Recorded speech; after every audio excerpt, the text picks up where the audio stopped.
Durg Jagdalpur express की शुरुआत आज बस्तर संभाग मुख्यालय से हुई।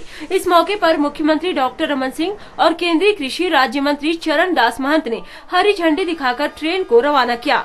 स्थानीय रेलवे स्टेशन में आयोजित एक गरिमामय कार्यक्रम में मुख्य अतिथियों के अलावा सांसद दिनेश कश्यप, वन मंत्री विक्रम उसेंडी, पीएचई मंत्री केदार कश्यप, विधायक संतोष बापना, बैदूराम कश्यप, सुभाव राम कश्यप, महेश गागड़ा समेत अनेक जनप्रतिनिधि और रेल मंडल विशाखापट्टनम के अधिकारी मौजूद थे।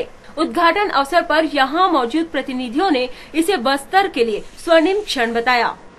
निश्चित रूप से इस बात का हम सबको दुख है कि हिंदी भाषी प्रदेश में अभी तक कोई रेल मंत्री नहीं बना है। सिंधिया जी बने थे तब छत्तीसगढ़ को, मध्य प्रदेश को बहुत कुछ मिला था, ये आप लोगों को पता है। आज बहुत सारी रेल की सुविधाओं की आवश्यकता है।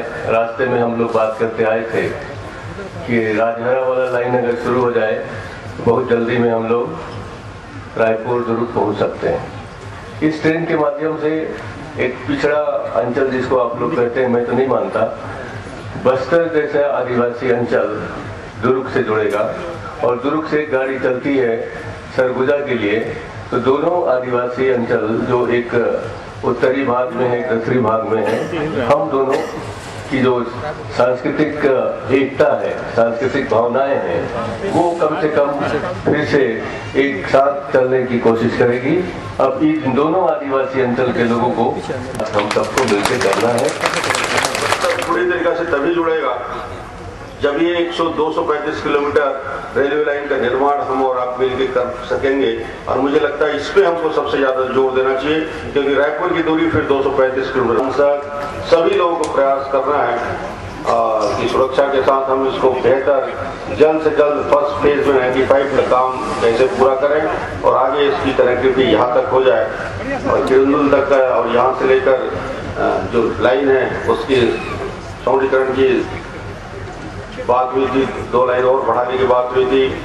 तो बहुत सारी मांगे हैं, मगर आशा और उम्मीद की किरण ये है कि अब धीरे धीरे रेलवे भी इसमें सहमत हो रहा है कि पीपीपी मॉडल में हम बेहतर तरीके से ऐसे रेलवे रूट का निर्माण कर सकते हैं जो आर्थिक रूप से वायबल हो या ना हो, मगर उसके लिए यदि पार्टनर तैयार होते हैं। और यहाँ खासतौर से रेलवे का परिवहन करने के लिए खासतौर से national mineral development corporation, railway और स्टेट गवर्नमेंट की ऐसी भागीदारी होगी कि आर्थिक रूप से हमें पैसे की कमी नहीं होगी। इस मॉडल पे भी हम इस रेलवे लाइन का विस्तार कर सकते हैं, क्योंकि बस्तर की आवश्यकता है और देश की आवश्यकता है। इससे पूर्व बस्तर को 2 और एक्सप्रेस ट्रेन की सौगात मिल चुकी है। बस्तर को पहली एक्सप्रेस ट्रेन हीराखंड मिली जो सीधे बस्तर को उड़ीसा से जोड़ती है। वहीं दूसरी ट्रेन बस्तर को समलेश्वरी एक्सप्रेस के रूप में मिली जो क्षेत्रवासियों को वेस्ट बंगाल से जोड़ती है। और अब सीधे राजधानी रायपुर को जोड़ने वाली दुर्ग जगदलपुर एक्सप्रेस बस्तर वासियों को मिली है। यह एक्सप्रेस सप्ताह में 3 दिन सोमवार, बुधवार और शुक्रवार को 750 किलोमीटर की दूरी तय कर जगदलपुर से 15 घंटे में दुर्ग पहुंचेगी। इस बीच यह ट्रेन उड़ीसा के कोरापुट, रायगढ़, टीटलागढ़, काटाभांजी समेत रायपुर में 20-20 मिनट रुकेगी। नई ट्रेन की सौगात मिलने पर बस्तर वासियों में खुशी की लहर है। ग्रैंड न्यूज के लिए जगदलपुर से धर्मेंद्र महापात्र की रिपोर्ट।